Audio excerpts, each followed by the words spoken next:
Hey, I'm Rusty Williams. Welcome to the Williams Roth Group monthly podcast. This is podcast number 2. I've got Chris Roth with me and Jake Rubendahl. Welcome. Last month we did a spotlight on me, which got incredible reviews. I think we had at least 5 or 10 of you that listened. That was great. So welcome back for everybody. So this month we're gonna talk about Chris and dive into his past a little bit, how he got into real estate, what drives him and lights the fire for him, and maybe have a funny story or two and entertain you for a few minutes. So with that being said, Chris, tell us, obviously we've been together now for about 8 years and doing some big things. Tell us about what you were doing before you and I linked up. I was working at a kind of a boutique firm. I worked at a smaller firm. I tried to get in with CBRE. I tried to get in with Lee, actually. I tried to get in with Cushman. I tried to get in with a lot of firms. I just couldn't. In 2006, couldn't get in with any companies. So I was playing golf with my dad and one of his friends, and his friend goes, "Hey, I know this guy who's an investor, and he's the best in the business that I know, and I'll get you an interview." So I interviewed with him, and it took months. So, but from the time I started looking for a job to the time I actually got one was probably close to a year. Jeez. You couldn't get a job unless you were an athlete. What were you doing? Interviewing. And working at a golf course. Cleaning golf clubs. Well, hold on. For a year? Yeah, that's right, dude. Well, for the record, the athletes typically are the smartest guys, so I understand why that might be. No, that's totally true. So anyway, I couldn't get a job. So I got a job with this boutique firm. This company would buy real estate in like Hawaii, and they had this huge like 5-star hotel and Master Chef, and did all these investments. And I was thinking, this is gonna be great. I'm gonna get this job, and I'll be able to travel to Hawaii and work for the company. And I had no idea what real estate was. Anyway, I started working for this guy, and I worked. I did a lot of different things, but in the end, I ended up working. They had a couple of national accounts, and I would travel all across the country. I became the guy on site that would go. I went nearly every nick and cranny of the country and negotiated deals. So I was negotiating retail deals, industrial deals, office deals. I was doing 200,000 square foot office deals in DC. So it was crazy experience.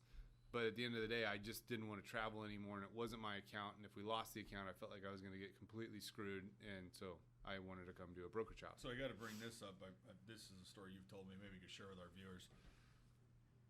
You had the philosophy, the Southwest philosophy. They heard you on there, and you got to pick your seat. And you said you would typically. What was your philosophy on how to pick the right seat? And fast forward to where we are today. Well,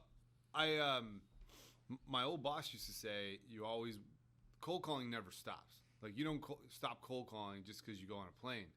So you want to go cold call. So pick a guy with a suit on a plane, especially on Southwest, because you can sit next to whoever you want. So if you sit next to a guy in a suit, and he may have real estate needs, and then next thing you know, you might get a lead. So I took that in a different direction.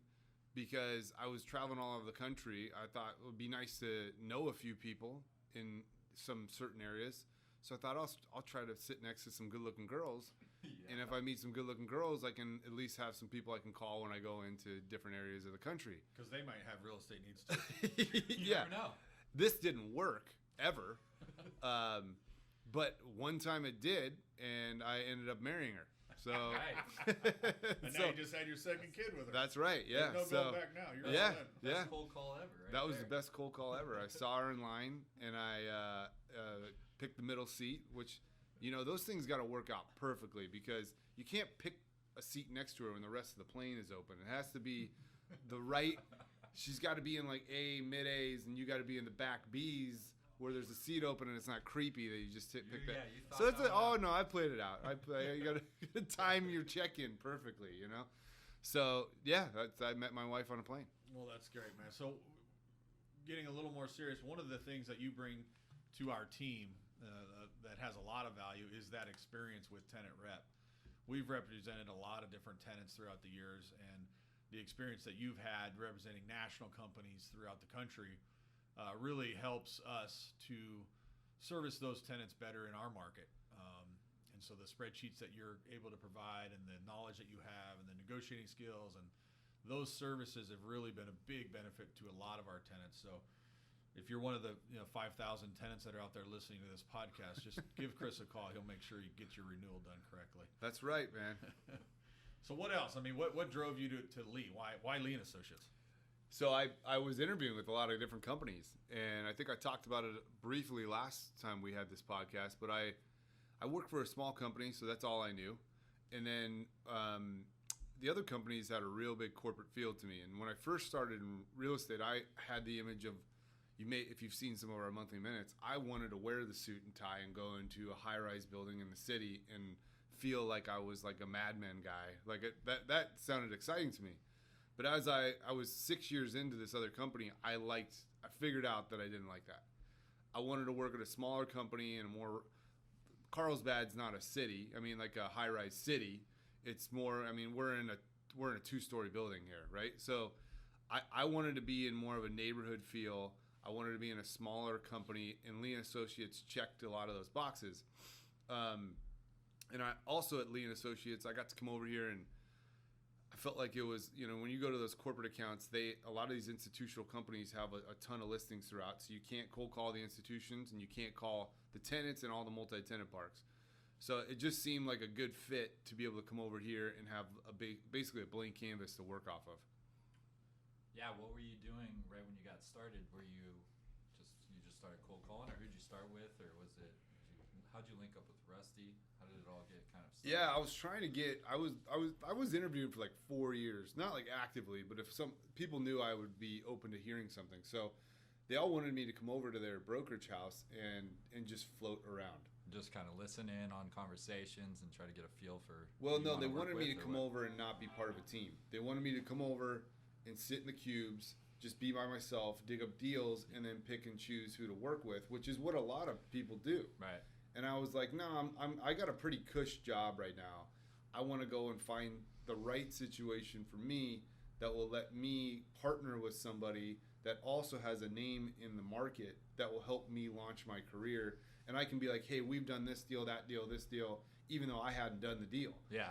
So one of the feelers I had out there was through a guy named Jim Benson. So Jim listens to this podcast a lot.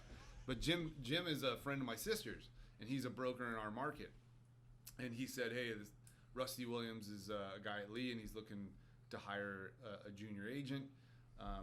Would you want to interview with him? He goes, if this guy was offering a job, I would take it if I were your age. Right. So I came in and interviewed with Rusty and kind of laid out what I was looking to do, and he laid out what he was looking to do. And yeah, let's kind of back it back. What was that first conversation? Do you guys remember that first meeting? The first question was, are you an athlete? And the answer was no. I'm smart. Did you play sports in high school or what? So I at that point wanted to hire somebody that I didn't have to train from the start. And I had a few different runners and guys that I had trained, and they went on to do other things, or they didn't work out, or they didn't work hard, whatever it was. I was not going to do that again. So Chris came in more of technically a junior broker, but somebody who already had the knowledge of how to work the real estate game. His inexperience was on the landlord side, but that's where I thrived. So between his tenant rep experience and my landlord experience, we put the team together and been rolling since. So frankly, I was in a tough spot because I was like 5 or 6 years in.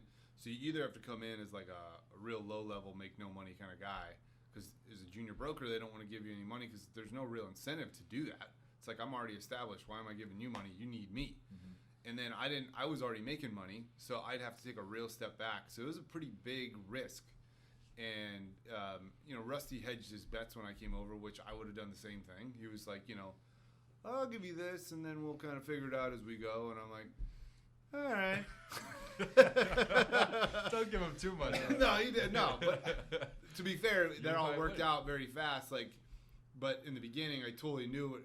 I was like, yeah, I understand what he's doing, but I tried to pin him down as much as I could, but I got nowhere because he's a master negotiator. Well, thanks for joining us, everybody. I think that gives a little background on Chris. Yep. And if anybody needs anything out there real estate related, give us a call. Happy to help you. And we look forward to next month's podcast.